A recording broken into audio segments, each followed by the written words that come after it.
Hey guys, it's me. Welcome back to my channel. So started my day with some chai and biscuit. And हाँ, मैं एक बार में पूरा biscuit का packet ख़त्म कर सकती हूँ, तो आज हम इस बारे में इस वीडियो में बात नहीं करेंगे. So today in this video I am gonna be sharing with you guys a day in my life and also कि मैंने कौन से टीचर्स को फॉलो किया है एंड मैं कौन से टीचर्स को फॉलो करने वाली हूँ. So yes, let's just get started. So it's currently 10:56 and I'm going to start with my studies. So मैंने एक तरीके का शेड्यूल बनाया है फॉर केमिस्ट्री एंड बायो कि कौन से डे को मेरे को कौन सा चैप्टर कंप्लीट करना है. तो इस मंथ में मैं अपनी ब्लॉक केमिस्ट्री कंप्लीट करूँगी, इनऑर्गेनिक की, बायो में ये सारे चैप्टर. फिजिक्स का मैंने ऐसा कुछ फिक्स करके नहीं बनाया है because I am just going to revise formulas of physics. तो चैप्टर मैंने नहीं लिखे हैं, तो अगले एक वीक या 10 डेज तक तो मैं फिजिक्स के फॉर्मूलाज को ही रिवाइज करूंगी. तो सबसे पहले अभी पीरियोडिक टेबल से स्टार्ट करते हैं. तो कल मैंने पीरियोडिक टेबल के क्वेश्चन सॉल्व किए थे, तो जो भी मेरे क्वेश्चन गलत हुए हैं मैंने उनको देख लिया है. तो मेरे को अभी पता है कि मेरे को कौन से टॉपिक पे और ज़्यादा जोर देना है एंड किस चीज़ को ज़्यादा अच्छे से रिवाइज करना है. अब जब मैं केमिस्ट्री पढ़ रही हूँ तो पहले केमिस्ट्री के बारे में ही बात कर लेते हैं कि मैंने कौन से टीचर को फॉलो किया. तो सबसे पहले इनऑर्गेनिक की बात करेंगे तो मैंने हितेश सर को ही फॉलो किया है. टोटली मैंने इनऑर्गेनिक केमिस्ट्री हितेश सर से ही पढ़ी है. पहले मैं यकीन 2.0 से पढ़ रही थी, बट फिर जैसे जैसे नीट पास आने लगा तो मेरे को लगा कि यार थोड़ा जल्दी करना चाहिए. तो मैंने हितेश सर के ही वन शॉट लेक्चर देखना शुरू किया यूट्यूब पे and also for the revision purpose मैंने वन शॉट लेक्चर उन्हीं सर के देखे हैं. तो हितेश सर को तो मैंने कम्प्लीटली फॉलो किया है इनऑर्गेनिक के लिए. तो अब बात करते हैं फिजिकल केमिस्ट्री की. तो फिजिकल केमिस्ट्री के लिए आई ओनली फॉलो श्रद्धांशु सर, क्योंकि मेरे को उनका टीचिंग स्टाइल पसंद है एंड मैंने फिजिकल केमिस्ट्री के सारे लेक्चर यकीन 2.0 से ही लिए थे एंड मेरे को उनका टीचिंग स्टाइल पसंद आया. प्लस वो एक शॉर्ट नोट्स भी दे देते थे जिससे कि रिवीजन में भी हेल्प होता था एंड उनके क्वेश्चन प्रैक्टिस वो जैसी करवाते थे, जिस टिप्स एंड ट्रिक्स से करवाते थे वो भी मेरे को अच्छे से समझ में आती थी. तो इसलिए मैंने सुधांशु सर को ही फॉलो किया था एंड इस बार भी मैं सुधांशु सर को ही फॉलो करूँगी. एंड अब बात करते हैं ऑर्गेनिक केमिस्ट्री की. तो ऑर्गेनिक केमिस्ट्री के लिए मैंने योगेश जैन सर को फॉलो किया था यकीन 2.0 से. तो इट्स करेंटली 11:57 एंड 1 घंटा हो गया मेरे को पढ़ते हुए एंड मैंने अपने 2 लेक्चर्स कंप्लीट कर लिए हैं. एंड अभी एक्चुअली में मेरे को एक फॉर्म फिल करना है, तो अभी मैं वो करने जा रही हूँ. So let's just fill that form.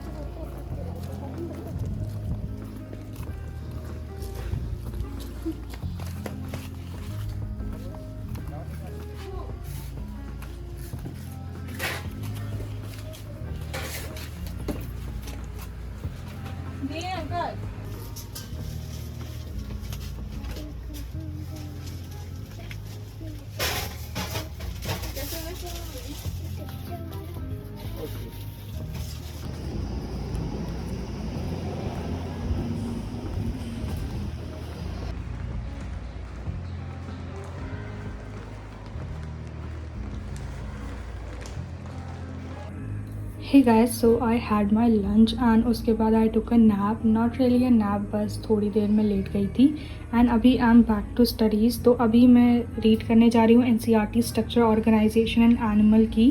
तो मेनली एनिमल टिश्यू वाला पार्ट मैं भी करूँगी.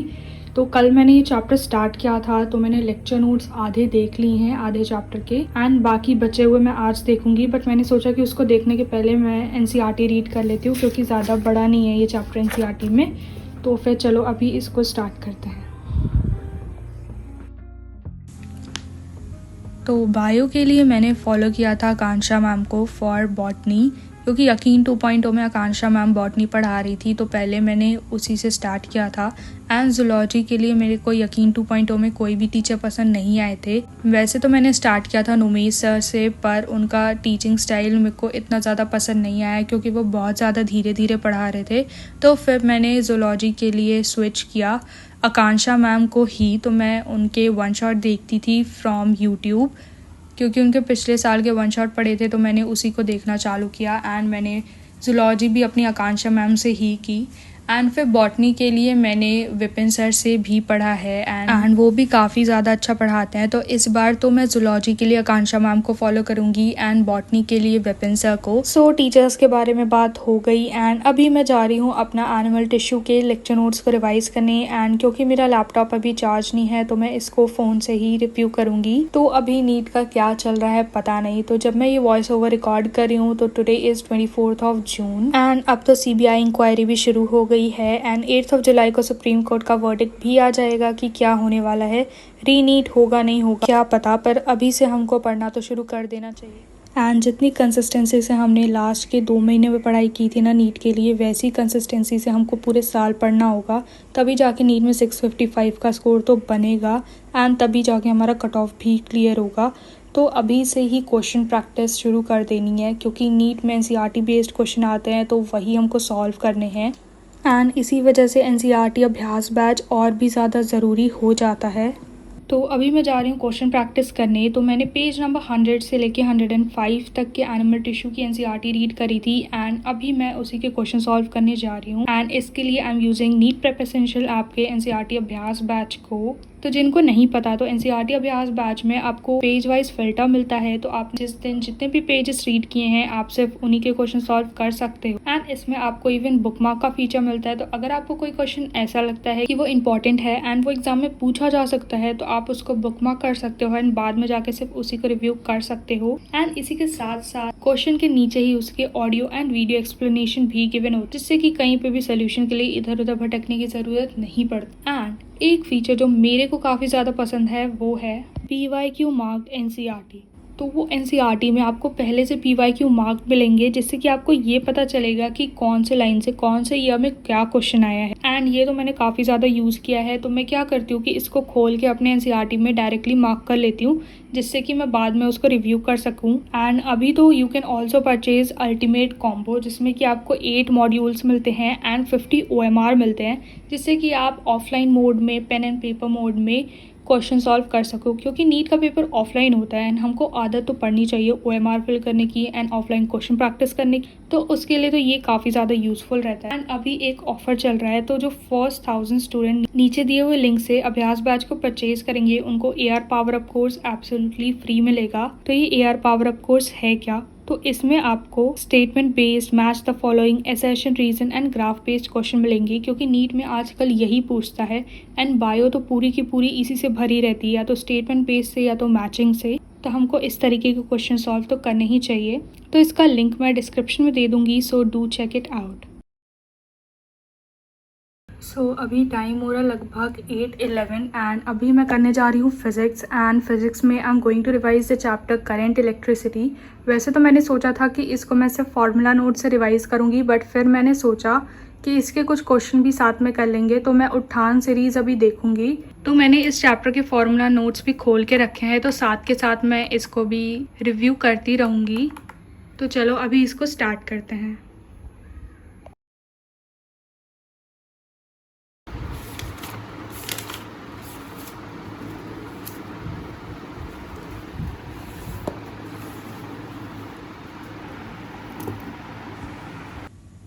पढ़ाई स्टार्ट करने के पहले ये देख लो, मेरे हेडफोन के लिटरली 2 टुकड़े हो गए हैं।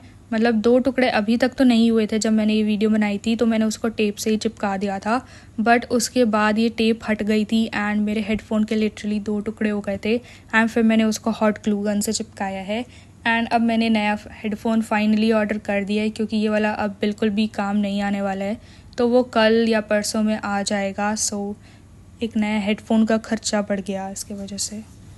तो फिज़िक्स के लिए मैंने MR सर को ही फॉलो किया है। तो मैंने फ़िज़िक्स अपनी यकीन 2.0 से की थी, एक्सेप्ट लास्ट के कुछ चैप्टर जैसे मॉडर्न फिज़िक्स एंड सेमीकंडक्टर, वो मैंने 1 शॉट से किया था, क्योंकि वो मेरे पहले से भी चैप्टर तैयार थे, प्लस बहुत ज़्यादा लेट हो रहा था तो सिलेबस थोड़ा जल्दी कंप्लीट करना था, तो इसलिए मैंने 1 शॉट देखे उम्मीद बैच से एंड उसमें भी काफ़ी लेट हुआ था, तो मैंने पुराने वाले उम्मीद से देखा था। सो येस, फिज़िक्स के लिए मैंने MR सर को फॉलो किया है। अभी 10 बजने वाले हैं लगभग एंड मेरा आधा चैप्टर कंप्लीट हो गया है। तो मैंने क्वेश्चन सॉल्व किए एंड मैंने फार्मूलाज रिवाइज किए एंड बाकी का जो आधा चैप्टर बचा हुआ है उसको मैं कल करूँगी। फिज़िक्स आज के लिए डन है एंड अभी मैं लेने जा रही हूँ थोड़ी देर का break and I also have my dinner. So अभी I am going to review the lecture notes of lecture number 3 of periodic table. तो दिन में मैंने 2 लेक्चर्स के कर लिए थे एंड अभी मैं 3rd वाला लेक्चर करने जा रही हूँ क्योंकि इस चैप्टर में काफ़ी सारे लेक्चर्स हैं तो मेरे को एक दिन में ज़्यादा से ज़्यादा कंप्लीट करना है. तो चलो अभी लेक्चर नंबर 3 को रिव्यू करते हैं. तो अब बात यही आ जाता है कि आप किस टीचर को फॉलो करोगे. तो उसी टीचर को फॉलो करो जिसका आपको कंटेंट समझ में आता है, बिकॉज़ ये मैटर नहीं करता कि दूसरा कोई किसी और टीचर से पढ़ रहा है या कौन से टीचर से पढ़ रहा है. आपको जिन टीचर से समझ में आता है आप उन्हीं से पढ़ो, क्योंकि दूसरा जिस टीचर से पढ़ रहा है आप जाके उसी टीचर से पढ़ोगे एंड आपको कुछ समझ में नहीं आएगा तो उसका तो कुछ बेनिफिट नहीं होगा ना. तो इसीलिए आपको जिन टीचर से समझ में आता है उनसे पढ़ो. एंड मेनली सारे टीचर्स के डेमो लेक्चर ऑलरेडी हैं अवेलेबल, तो आप उसको देख सकते हो एंड उससे आप चूज़ कर सकते हो कि आपको किस टीचर से पढ़ना है.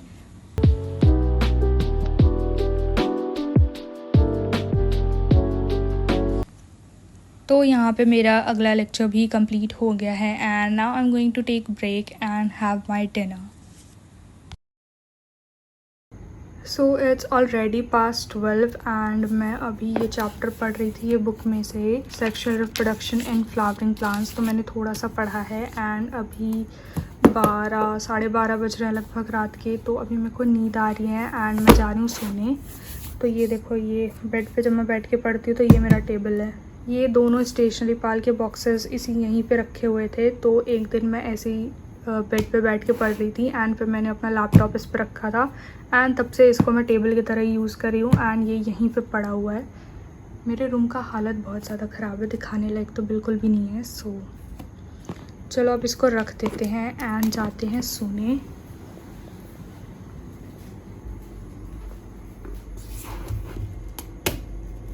So yes, pretty much that's it for today's video. I'll see you guys in my next video. Till then, take care. I love you guys so much. Bye guys.